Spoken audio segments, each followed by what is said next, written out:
وَإِذْ اور جب جعلنا بنایا ہم نے البیت بیت اللہ کو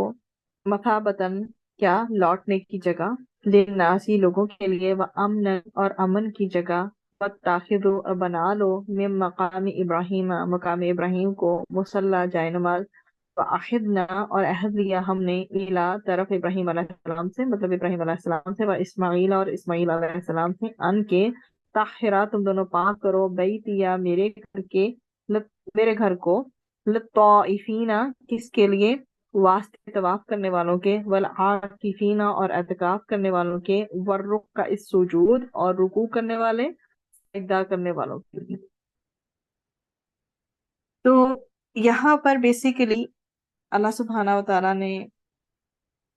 کیا فرمایا اس آیت میں آیا نمبر 125 میں کہ اور جب ہم نے بیت اللہ کو لوگوں کے لیے لوٹ کر آنے کی جگہ اور سراسر کیا بنایا ہے امن کا مقام بنایا اور تم مقام ابراہیم کو نماز پڑھنے کی جگہ بناؤ ہم نے ابراہیم علیہ السلام اور ابراہیم علیہ السلام اور اسماعیل علیہ السلام کو کیا حکم دیا ہے تاکیدی حکم دیا ہے کہ آپ دونوں میرے گھر کو طواف کرنے والوں اور اعتکاف کرنے والوں اور رکوع اور سجدہ کرنے والوں کے لیے پاک صاف رکھو۔ وَإِذْ جَعَلْنَا الْبَيْتَ مَثَابَةً لِلنَّاسِ وَأَمْنًا اللہ سبحانہ وتعالیٰ نے بیت الحرام کو لوگوں کے لیے لوٹنے کی جگہ بنا دیا ہے وہاں بار بار جانے کے باوجود جانے والوں کا دل نہیں بھرتا اور اللہ تعالیٰ نے اس حرمت والے گھر کو امن کی جگہ قرار دیا ہے۔ یہاں ایون جنگلی جانور جو بھی نباتات ہیں جمادات بھی امن میں رہتے ہیں۔ اسلام سے پہلے بھی یہ گھر حرمت والا تھا، اسلام آنے کے بعد بھی اس کی حرمت اور شرف میں اضافہ ہوا ہے۔ اس میں مثابۃ للناس اب لوگوں کے لیے لوٹ کر آنے کی جگہ ہے، مثابتاً لوٹنے کی جگہ کو کہتے ہیں۔ انسان اپنے جو اصل کی طرف لوٹتا ہے تو لوٹنے کی جگہ کو کیا کہتے ہیں؟ مرکز۔ لوٹنے کی جگہ کو ہم مرکز کہتے ہیں کہ بعض کے نزدیک جو ہے اس کی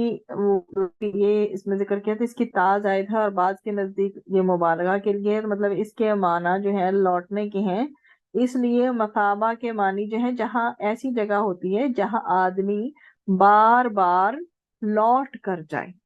ٹھیک ہے؟ تو لوگوں کے لوٹ کر آنے کی یہ جگہ ہے، مثابتاً کیا ہوا پھر لوٹنے کی جگہ، اور انسان اپنی اصل کی طرف بیسیکلی لوٹتا ہے تو لوٹنے کی جگہ کو مرکز کہتے ہیں۔ اس اعتبار سے یہ گھر مرکز ہے، مثابتاً ثواب سے بنا ہے جس کے معنی لوٹنا کے ہیں، لوگ بار بار اس کی طرف کھینچ کر آتے ہیں اور اس کی بہاروں سے ان کا دل جو ہے وہ نہیں بھرتا۔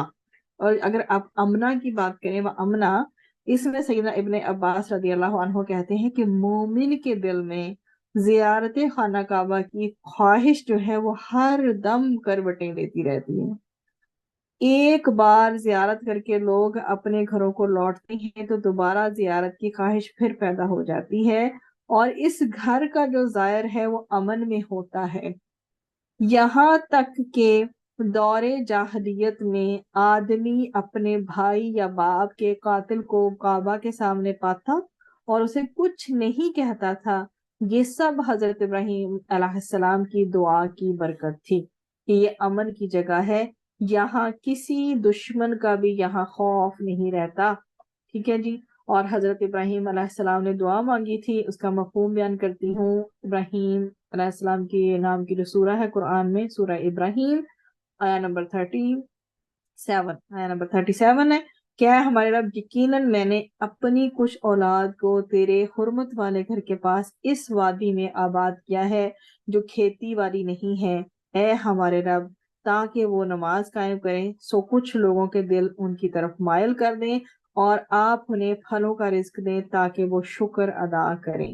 پھر کیا ہوا تھا؟ دعا قبول ہوئی تھی۔ جب تک بیت اللہ باقی رہے گا اس کا اثر باقی رہے گا۔ سبحان اللہ۔ اللہ سبحانہ و تعالیٰ نے پھر سورۃ العنکبوت میں آیا نمبر 67 میں تذکرہ فرمایا ہے، اور کیا انہوں نے نہیں دیکھا کہ یقیناً ہم نے حرم کو پرامن بنایا ہے، حالانکہ لوگ ان کے ارد گرد سے اچک لیے جاتے ہیں، تو کیا وہ باطل پر ایمان لاتے ہیں اور اللہ تعالیٰ کی نعمت کی ناشکری کرتے ہیں؟ اسی طرح سے پھر آگے ہمیں القصص میں تذکرہ ملتا ہے، اور کیا ہم نے انہیں ایک پرامن جگہ حرم میں نہیں دی جس کی طرف ہماری جناب سے رزق کے طور پر ہر قسم کے پھل کھینچ کر لائے جاتے ہیں، لیکن ان میں سے اکثر لوگ نہیں جانتے۔ سورۃ القصص ریفرنس نمبر 57 آیا۔ اسی طرح پھر سیدنا ابن عباس رضی اللہ عنہما نے بیان کیا ہے کہ رسول اکرم صلی اللہ علیہ وسلم نے فتح مکہ پر فرمایا تھا کہ اللہ تعالیٰ اس شہر مکہ کو حرمت والا بنایا ہے، اللہ تعالیٰ نے اس شہر مکہ کو حرمت والا بنایا ہے، یعنی عزت دی ہے، بس اس کے درختوں تک کو جو ہے نا وہ کانٹے تک بھی نہیں اس کے جو کاٹے جا سکتے، اس درخت اس کے مطلب درختوں کو آپ بریکٹ میں لکھیں گے، بس اس کے کانٹے تک بھی نہیں کاٹے جا سکتے کسی چیز کے درختوں کے، یہاں کے شکار بھی ہنکائے نہیں جا سکتے، اور ان کے علاوہ جو اعلان کر کے مالک تک پہنچانے کا ارادہ رکھتے ہوں مطلب ان کی پھر الگ کیٹیگری ہو جاتی ہے، اور کوئی شخص یہاں کی گری پڑی چیز بھی نہیں اٹھا سکتا۔ صحیح بخاری کا ریفرنس ہے یہ، جو حدیث نمبر ہے 1587۔ اسی طرح سے سیدنا ابن عباس رضی اللہ عنہما فرماتے ہیں، اور یہ کس قدر کال سٹرونگ ہے، کہ اگر اللہ تعالیٰ کے گھر کا حج چھوڑ دیں، اگر لوگ اللہ تعالیٰ کے گھر کا حج چھوڑ دیں تو اللہ تعالیٰ آسمان کو زمین پر جو ہے وہ پٹخ دے گا۔ اللہ تعالیٰ نہ کرے کہ ایسا کبھی وقت آئے۔ وَاتَّخِذُوا مِن مَّقَامِ إِبْرَاهِيمَ مُصَلًّى، اس سے کیا بات اخذ کی گئی ہے؟ وَاتَّخِذُوا مِن مَّقَامِ إِبْرَاهِيمَ مُصَلًّى، کہ تم مقام ابراہیم کو نماز پڑھنے کی جگہ بناؤ۔ تو مقام ابراہیم کو نماز کی جگہ قرار دے دیں، اس سے مراد ایک تو یہ پہلا میننگ ہے۔ دوسرا، مقام ابراہیم سے مراد وہ پتھر ہے جس پر کھڑے ہو کر سیدنا ابراہیم علیہ السلام نے اللہ تعالیٰ کے گھر کی تعمیر کی تھی۔ اس پتھر پر سیدنا ابراہیم علیہ السلام کے قدموں کے نشانات ہیں۔ اس پتھر کو ایک شیشے اور پیتل کے جنگلے میں آپ کے سامنے ہے جو محفوظ کر دیا گیا ہے۔ تو اس مقام پر طواف جو ہے وہ مکمل کرنے کے بعد 2 رکعت پڑھنا جو ہے نا وہ سنت ہے، تو وہ مقام ابراہیم کے پاس پڑھی جاتی ہے۔ اگر وہاں جگہ نہیں ملتی تو پھر مسجد میں کہیں بھی پڑھ لے جائے تو وہ اسی طرح سے سنت وہ کنسیڈر ہوتی ہے، طواف کے بعد جو ادا کی جاتی ہے۔ تو جائے نماز بنانے سے مراد طواف کی 2 رکعت ہے جو مقام ابراہیم کے پیچھے پڑھنا مستحب ہے۔ اس طرح سیدنا انس رضی اللہ عنہ فرماتے ہیں کہ سیدنا عمر رضی اللہ عنہ نے عرض کیا، اے اللہ کے رسول صلی اللہ علیہ وسلم، اگر ہم مقام ابراہیم علیہ السلام کے پیچھے نماز پڑھتے تو کیا ہی بہتر ہوتا، تو جس پر یہ آیت نازل ہوئی کہ عمر بن خطاب رضی اللہ عنہ نے کہا کہ میرے رب نے 3 باتوں میں میری موافقت کی ہے۔ ٹھیک ہے، حضرت عمر رضی اللہ عنہ نے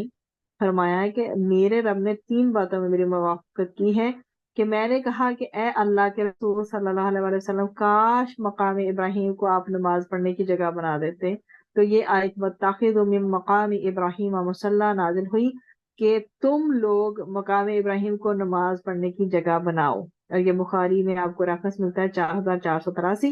تو یہ دیکھیں کہ حضرت عمر علیہ السلام اللہ سبحانہ وتعالیٰ کے پھر کس قدر مقرب ہیں، مقام دیکھیں کہ انہوں نے ایک ان کے دل کی ایک چیز خواہش ہے، اور اللہ سبحانہ وتعالیٰ نے سبحان اللہ اس آیت میں اس کو پورا کر دیا۔ اسی طرح بہت ہی پیارا اسلوب ہے، آگے جب جاتے ہیں آپ قبلہ اول کی تحویل پہ، جب خانہ کعبہ کی طرف رخ کر کے نماز ادا کرنے کا حکم آیا ڈیورنگ صلاح، تو اس میں اللہ سبحانہ وتعالیٰ کا اس قدر خوبصورت انداز ہے کہ ہم دیکھتے ہیں بار بار آپ کی نگاہوں کا اٹھنا، کب یہ حکم آئے کہ یہ قبلہ پہلے قبلے سے چینج ہو کر جو دوسرا خانہ کعبہ ہے وہ ہو جائے۔ تو اللہ سبحانہ وتعالیٰ دلوں کے اندر گہرائیوں میں بھی جو ڈیپتھ میں بات ہے نا اس کو بھی جانتے ہیں۔ آگے جی ہمارا وَأَخِذْنَا سے لے کر آخر تک جو آیت ہماری السجود تک جاتا ہے، اس کا میننگ دیکھیے کہ ہم نے ابراہیم اور حضرت اسماعیل علیہ السلام کو کیا حکم دیا ہے کہ وہ دونوں حضرت ابراہیم علیہ السلام اور حضرت اسماعیل علیہ السلام میرے گھر کو طواف کرنے والوں، اعتکاف کرنے والوں اور رکوع اور سجدہ کرنے والوں کے لیے پاک صاف رکھیں۔ اب اس سے پہلے بھی ہم مسجد کے حوالے سے پڑھ کے آ چکے ہیں، تو آپ کی پہلے سے ایک مینٹالٹی سیٹ ہوئی ہے۔ تو اب ظاہری صفائی کے ساتھ ساتھ اصل پاکیزگی کی بات بھی آ گئی کہ ظاہری صفائی کے ساتھ ساتھ اصل پاکیزگی یہ ہے کہ اس میں اللہ تعالیٰ کے سوا کسی کا نام بلند نہ ہو۔ بہت امپورٹنٹ پوائنٹ ہے یہ، کہ جہاں ظاہری صفائی رکھنی ہے وہ تو ہے ہی ہے، اس کے ساتھ ساتھ اصل پاکیزگی یہ ہے کہ اس میں اللہ تعالیٰ کے سوا کسی کا نام بلند نہ ہو، اور نمبر 2 اس کو شرک، کفر، معاصی مطلب نافرمانی اور رجس و گندگی سے پاک کریں۔ رجس اور گندگی والی چیزوں میں ہی آ جاتی ہیں۔ تو اللہ سبحانہ و تعالیٰ نے اس گھر کو طواف، اعتکاف اور رکوع اور سجدہ کرنے والوں کے لیے پاک رکھنے کا حکم دیا ہے۔ اب اسی آیت میں جو بیت اللہ میں عبادت یعنی طواف، اعتکاف، رکوع اور سجدے کرنے والوں کے لیے بیت اللہ کی صفائی کا حکم دیا گیا ہے، اسی میں سورۃ الحج کے حوالے سے ہمیں ریفرنس ملتا ہے۔ اور جب ہم نے ابراہیم علیہ السلام کے لیے بیت اللہ کی جگہ متعین کی کہ میرے ساتھ کسی کو شریک نہ بنائیں، اور میرے گھر کو طواف کرنے والوں اور قیام کرنے والوں اور رکوع اور سجدہ کرنے والوں کے لیے کیا کریں؟ پاک رکھیں۔ تو اب جو بیت اللہ میں لوگوں کی بیسیکلی مصروفیت ہوتی کیا ہے؟ اگر ہوتی ہے تو صرف 4 طرح کی مصروفیت ہوتی ہے۔ نمبر 1 رکوع و سجود یعنی نماز پڑھنا، نمبر 2 طواف کرنا، نمبر 3 اعتکاف کرنا، اور چوتھی ہوتی ہے تلاوت قرآن۔ تو یہ ساری چیزیں ممکن تو اسی جگہ پہ ہے نا جہاں پر کیا طہارت پوری طرح سے ہو، صفائی ہو، جو مطلب فزیکلی بھی انوائرمنٹ پوری طرح سے کلین ہو۔ اور پھر دوسری بات یہ ہے کہ سبحان اللہ سبحانہ و تعالیٰ کے کرم سے یہ تو جگہیں ہی ایسی ہیں جہاں پہ نان مسلمس کے لیے پہلے ہی ایگزٹ کر دیا جاتا ہے کہ وہ جو ہے یہاں پر الاؤڈ نہیں ہے۔ جی، اس آیت کے حوالے سے 1-2 پوائنٹس ذرا نوٹ کر لیجئے۔ وہ ہے مصلی جو ہے بیسکلی نماز پڑھنے کی جگہ کو کہتے ہیں۔ طاہرہ جو اس میں یوز ہوا ہے اس کا مطلب ہے کہ تم دونوں پاک رکھو۔ اگر یہ طاہرہ اکیلا ہوتا الف کے بغیر تو ایک کی بات تھی، تو یہ الف جو ہے ڈینوٹ کر رہا ہوتا ہے کہ 2 لوگوں کی بات ہو رہی ہوتی ہے، تو مثنیٰ کے لیے کہ تم دونوں پاک کرو۔ اور جہاں پہ طائفینہ کی بات ہے تو وہ جمع کا صیغہ ہے، کس کے لیے؟ طواف کرنے والوں کے لیے، مطلب کہ اس کے ارد گرد جو گھومنے والے ہوتے ہیں۔ واو فا سے یہ نکلا ہے۔ پھر عاکفینہ، مطلب عاکفینہ وہ ہوتے ہیں عین کاف اور فا سے اعتکاف کرنے والے، مطلب جو گوشہ نشینی پھر اختیار کر لیتے ہیں۔ آپ کو پتہ ہے کہ ڈیورنگ اعتکاف جو ہے ایک گوشہ نشینی والی صورتحال ہوتی ہے کہ آپ جو ہے بالکل تنہائی کے ساتھ جو ہے وہ بیٹھ کر اعتکاف کر کر اپنی عبادت کرتے ہیں۔ اب اس آیت کے طور پہ بس ایک چیز کو دیکھ لیجئے کہ اہل کتاب جو ہے نا وہ حج کے منکر تھے۔ وہ کہتے تھے کہ یہ عرب کے جاہلوں کا طریقہ ہے اور حضرت ابراہیم علیہ السلام کا طریقہ یہ نہیں ہے۔ تو اب بات میں یہ کر رہے تھے کہ اہل کتاب حج کے منکر تھے، اور بیسیکلی ان کے پاس کیا ایک سالڈ پوائنٹ آف ویو تھا۔ وہ کہتے تھے کہ یہ عرب کے جاہلوں کا طریقہ ہے، حضرت ابراہیم علیہ السلام کا طریقہ نہیں ہے، اور نہ ہی حضرت ابراہیم علیہ السلام نے اس کعبہ کو بنایا ہے، اور نہ انہوں نے اس کو حاجیوں اور طواف کرنے کے لیے، طواف کرنے والوں کے لیے مقرر کیا ہے۔ اس لیے اس کو قبلہ اور عبادت کی جگہ بنانا بھی مشرکین کی رسم ہے۔ محمد مصطفیٰ صلی اللہ علیہ وآلہ وسلم کی اس رسم کو ملک و قوم کی محبت میں جو ہے وہ نبھا رہے ہیں۔ اللہ تعالیٰ نے اس آیت میں ان کے اس باطل خیال کو رد فرمایا ہے، اور فرمایا ہے کہ خانہ کعبہ جو ہے وہ امن اور ثواب حاصل کرنے کی جگہ ہے، اور ہم حکم دیتے ہیں،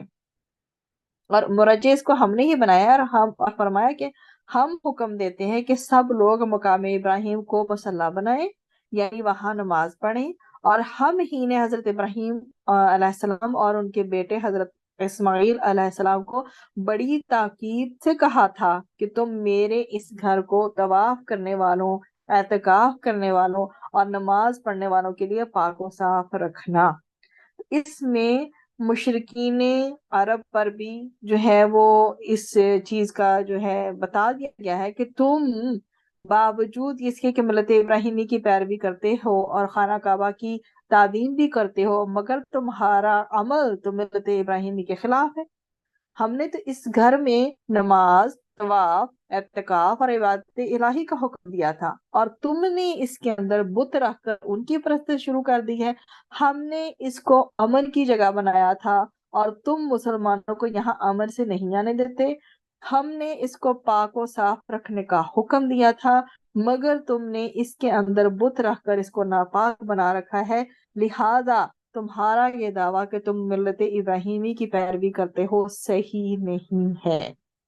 ٹھیک ہے جی، یہ اس کو جو میں نے سمرائز کر دیا اس آیت کے تھیم کو، وہ ان کا ایک اس کے بارے میں یہ خیال بھی تھا۔